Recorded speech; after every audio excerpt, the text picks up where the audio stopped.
ভাই খেলা তো খেলায়, এটা কোনো বিরোধের কিছু নাই। এখন মনে করেন যে ব্রাজিল জার্মানির পতাকা অনেক বানাইছে, ছোট বড় কম বেশি, আমরাও মনে করেন যে এই উদ্যোগ নিয়ে আর্জেন্টিনার একটা বড় পতাকা বানাইছি।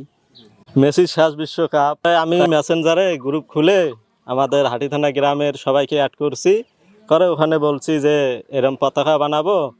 তারপর ছোট বড় সবাই সাড়া দিছে, সবাই টাকা দিছে, ওই টাকা দিয়ে তারপর আমরা এরকম বানাইছি। তো বড় পতাকা বানাইলাম 200 হাত। এখন মুরব্বীরাও সাপোর্ট করতেছে আমাদের, যে ভালো লাগতেছে এরকম চিলমারি থানার মধ্যে একটা বড় পতাকা, এটা সবার ভালো লাগতেছে।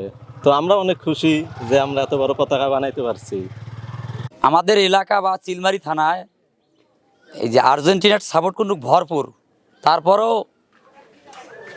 আজ পর্যন্ত এত বড় পতাকা চিলমারি থানা আমরা দেখি নাই। আমাদের এলাকার ছেলেবেলে এত বড় উদ্যোগ নিচ্ছে, ভালো লাগলো, দেখিয়ে ভালো লাগলো।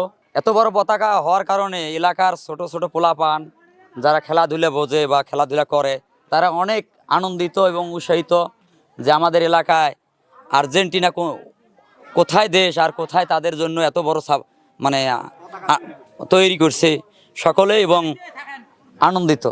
তরুণ প্রজন্ম যেগুলো আছে এদের মনে আর কি খেলার যে একটা আবেগ আসলে খুব ভালো লাগে। এরা অনেক বড় পতাকা তৈরি করছে, যা এলাকার মধ্যে এই চিলমারি থানার মধ্যে আমি আর কখনো দেখিনি। আসলে খেলা মানেই আনন্দ। আমি ওদের মাঝে একটাই মানে চাই যে কোনো প্রকার এই খেলা বিষয়, পতাকা বিষয়, যেমন আর্জেন্টিনা, ব্রাজিল, ফ্রান্স, এইগুলোর পতাকাও কিছু কিছু লোক তৈরি করে, অর্থাৎ ওদের মানে যারা সমবয়সী আছে ওরা তৈরি করে। কিন্তু এই নিয়ে যে আবেগ, মানে ঝগড়া বিবাদ যেন না বাজে ওদের মাঝে, আমি এই আশাটা। তোমার পতাকা আমি কখনো দেখিনি, এই প্রথম দেখলাম, দেখে আমার ভালো লাগলো।